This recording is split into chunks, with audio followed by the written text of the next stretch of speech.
मुझे पुरानी किताबों की खुशबू बहुत अच्छी लगती है। ये खुशबू मुझे एक अलग ही दुनिया में ले जाती है, जहाँ हर पन्ने पर एक नई कहानी छुपी होती है। मैं अक्सर अपने घर के पास वाली पुरानी किताबों की दुकान पर जाती हूँ। वहाँ की हर किताब में एक अलग ही जादू है, जो मुझे बार बार वहाँ खींच लाता है। एक दिन दुकान में एक नई किताब आई।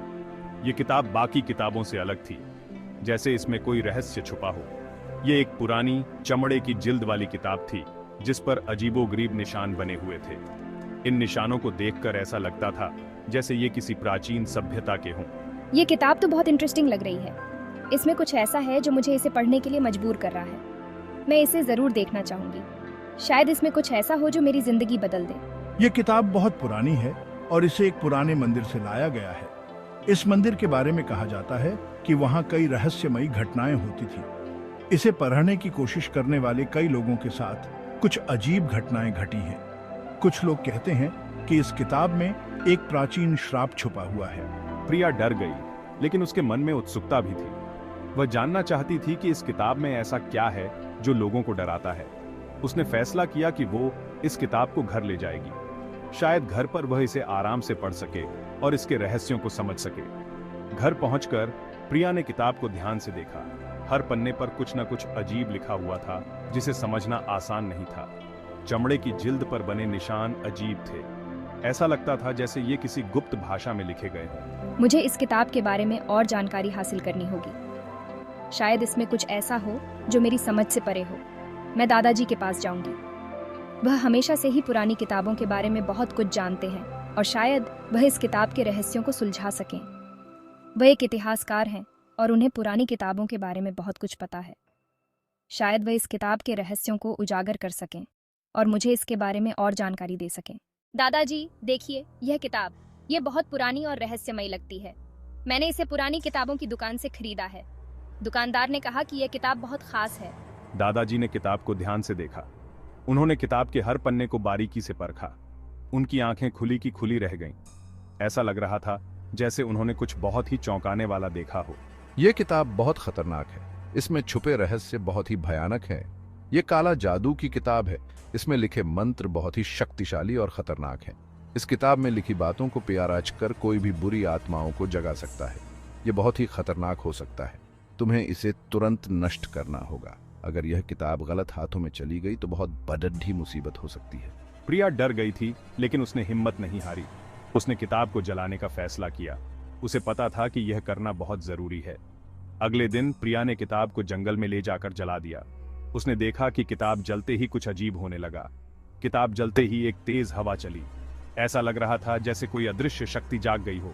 पेड़ बहुत तेजी से हिलने लगे। पूरा जंगल जैसे किसी तूफान की चपेट में आ गया हो। और फिर सब कुछ शांत हो गया। ऐसा लग रहा था जैसे कुछ भी नहीं हुआ हो। प्रिया ने राहत की सांस ली। अगले कुछ दिनों तक प्रिया के आसपास अजीबोगरीब घटनाएं होने लगीं। उसे अपने आसपास किसी की मौजूदगी महसूस होती, हालांकि वहां कोई नहीं होता। ये सब क्या हो रहा है? मुझे कुछ समझ नहीं आ रहा। एक दिन जब प्रिया घर पर अकेली थी तो उसे एक आवाज सुनाई दी। आवाज धीमी थी, लेकिन वह समझ गई कि आवाज उससे बात कर रही है। प्रिया, मैं उस किताब की रक्षा करने वाली आत्मा हूँ। तुमने किताब को नष्ट करके एक बहुत बड़ी गलती की है। दादाजी, मुझे एक बहुत ही अजीब घटना घटी है।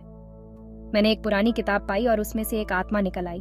प्रिया, यह तो बहुत ही अनोखी बात है। तुम्हें उस आत्मा से बात करनी चाहिए, उसे माफी मांगनी चाहिए और उसे शांत करने का कोई तरीका ढूंढना चाहिए। दादाजी, आप सच कह रहे हैं। मैं एक भूत से कैसे बात कर सकती हूँ?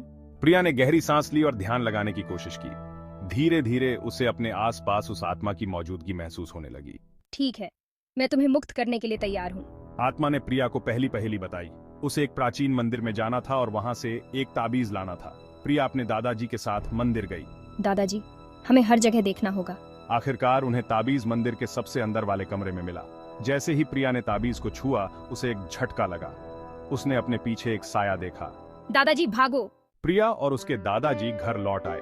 वे दोनों थके हुए थे, लेकिन उनके चेहरों पर एक अजीब सी शांति थी। उन्होंने ताबीज को मेज पर रखा और उसे ध्यान से देखने लगे। ताबीज की चमक में कुछ रहस्यमयी था, जो उन्हें अपनी ओर खींच रहा था।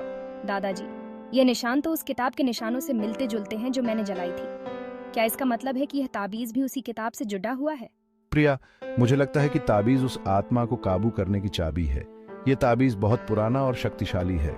तुम्हें इसे उस किताब के पन्नों पर रखना चाहिए जो तुम्हारे पास अभी भी हैं। शायद इससे हमें कुछ और सुराग मिल सके। प्रिया ने ऐसा ही किया। उसने ताबीज को किताब के पन्नों पर रखा और एक गहरी सांस ली। जैसे ही उसने ताबीज को किताब के पन्नों पर रखा, कमरे में रोशनी फैल गई। ये रोशनी इतनी तेज थी कि कुछ पल के लिए सब कुछ धुंधला हो गया। किताब के पन्ने अपने आप पलटने लगे। हर पन्ने के पलटने के साथ एक नई कहानी उभरती जा रही थी और फिर सब कुछ शांत हो गया। ऐसा लगा जैसे समय थम गया हो। दादाजी, क्या आत्मा सचमुच चली गई है या यह सिर्फ शांति से पहले का सन्नाटा है? मुझे डर लग रहा है। क्या हमें और कुछ करना चाहिए या यह सब कुछ खत्म हो गया है?